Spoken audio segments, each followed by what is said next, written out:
Hello everybody, Trevor here, and welcome to another mini review. This one was requested by a user named RetroBen, and he wants me to do a mini review on the season 15 episode, Percy's New Friends, which, spoiler alert, sucks eggs. Now keep in mind that this will be the final time I rant on the Sharon Miller era, because for one thing, Sharon Miller is old news. Secondly, I think we've been hard on her works long enough. And besides, I'm more nostalgic towards seasons 12 to 16 rather than the crappy 2D animated reboot any day in terms of animation and character designs. Heck, I can even say the same thing for the Big World Big Adventures era in general. In other words, after I'm done with this, no more, even if it's requested. So without wasting any more time, let's just get this over with. It starts off with the narrator stating that everyone on the island of Sora is very busy except Percy, who wanted to do nothing but play. So he asked some of his friends at Random Docks if they want to play with him.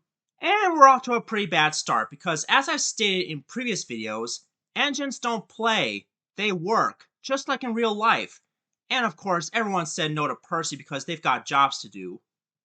Meanwhile, a seagull landed on Cranky's crane arm, much to Cranky's delight.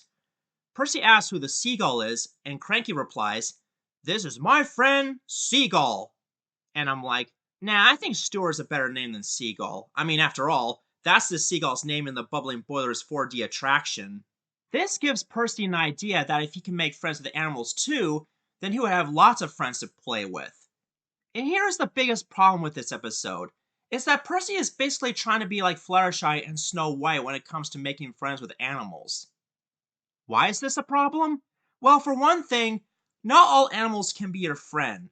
Secondly, Percy has acted smarter than this before in previous seasons.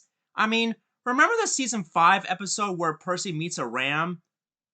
Thirdly, what if it's a dangerous wild animal that wants to eat you up, like a bear? More on that later. Throughout this episode, Percy tries to make friends with a rabbit, 2 squirrels, and a bird. But every time he peeps at the animals, they get scared and run away. Later, Gordon puffs hurriedly by with the express, which somehow scares Percy because of the rattling rails coming from it, which gives Percy an idea about being quiet so that his new animal friends don't run away again. Look, Percy, I know you're the junior member of the STEAM team, but as I stated earlier, you're better than this.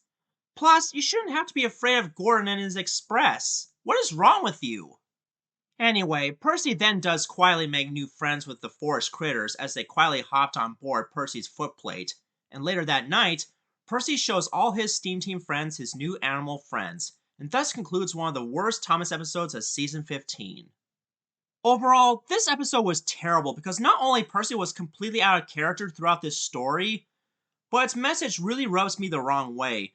I mean, sure, it's good to be quiet and be considerate of others, especially if it's an animal of some sort, but in reality, you shouldn't provoke wild animals no matter how big or small they are. And like I said, not all animals are your friends. That's like me trying to make friends with a bear in the woods only for it to charge at me and maul at me. Here, I'll prove it. Why, hello, Mr. Bear. Would you like to be my friend? I'll give you some honey and nuts. Come on, give me a big bear hug.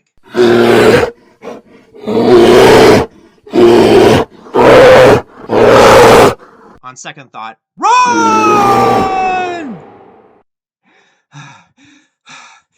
Did I outrun him? Okay, I guess I did. Now do you see why you shouldn't try to make friends with wild animals? Yeah, they're not the same as household pets. And that's why Percy's new friend sucks eggs. So therefore, I give it a 1 star out of 10 because it's just that bad. I suggest you stay away from it at all costs.